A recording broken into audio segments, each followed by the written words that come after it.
Kita nunggu FIFA. Ya, kita tunggu surat dari FIFA seperti apa. Saya tidak mau mendahului karena FIFA punya statuta dan aturan.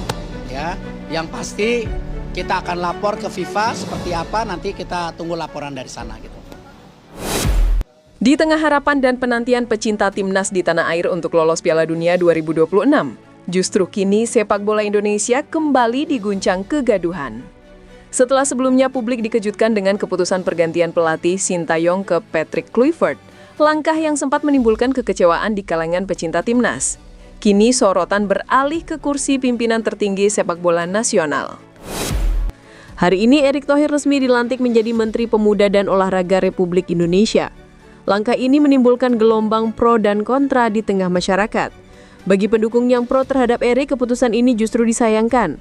Mereka menilai Erick Thohir telah membawa banyak perubahan besar, mulai dari tata kelola PSSI, berhasil mendatangkan banyak pemain naturalisasi, peningkatan prestasi timnas, hingga transparansi dalam manajemen federasi. Namun, bagi sebagian pihak yang sempat kecewa dengan kebijakan Erick sebelumnya, pelantikan ini justru dianggap sebagai jalan keluar. Mereka menilai sudah saatnya Erick segera mundur dari kursi Ketua Umum PSSI agar tidak terjadi rangkap jabatan yang berpotensi menimbulkan konflik kepentingan. Pertanyaannya sekarang, apakah Erick Thohir harus mundur dari jabatan Ketua Umum PSSI setelah menjadi Menpora? Untuk menjawab kegelisahan publik ini, mari kita lihat regulasi yang berlaku. Dalam statuta FIFA, khususnya pasal 17 disebutkan bahwa Federasi Sepak Bola Nasional harus mengelola urusannya secara independen dan bebas dari pengaruh pihak ketiga, termasuk pemerintah. FIFA juga menekankan prinsip good governance. Federasi tidak boleh berada di bawah intervensi politik dan semua pengurus harus terbebas dari konflik kepentingan. Artinya bila seorang pejabat pemerintah sekaligus memimpin federasi, bisa timbul pertanyaan apakah federasi masih independen atau justru berada dalam bayang-bayang kekuasaan negara. Jika dianggap melanggar prinsip independensi, FIFA berhak memberi sanksi kepada federasi, mulai dari teguran hingga pembekuan.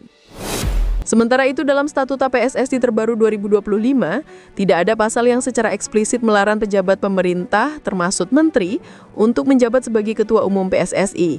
Statuta PSSI lebih banyak mengatur soal masa jabatan, mekanisme kongres, dan tata kelola organisasi, namun tidak menyebut detail mengenai larangan rangkap jabatan.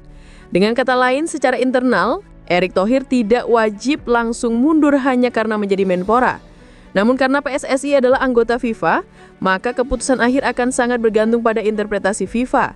Apakah rangkap jabatan ini dianggap melanggar prinsip independensi atau masih bisa ditoleransi? Sepak bola Indonesia kembali dihadapkan pada persimpangan besar. Di satu sisi, Erick Thohir dianggap sebagai tokoh penting yang membawa perubahan positif. Di sisi lain, status barunya sebagai Menpora menimbulkan potensi konflik kepentingan yang bertentangan dengan semangat independensi federasi menurut FIFA. Jawaban final ada di tangan FIFA, dan publik sepak bola Indonesia kini menunggu apakah Erick Thohir akan tetap melanjutkan perannya sebagai Ketua Umum PSSI atau justru memilih mundur demi menjaga marwah independensi sepak bola nasional. Mari isi pendapat dan harapan kalian di kolom komentar untuk nasib Erick Thohir sebagai Ketum PSSI. Terima kasih, salam olahraga.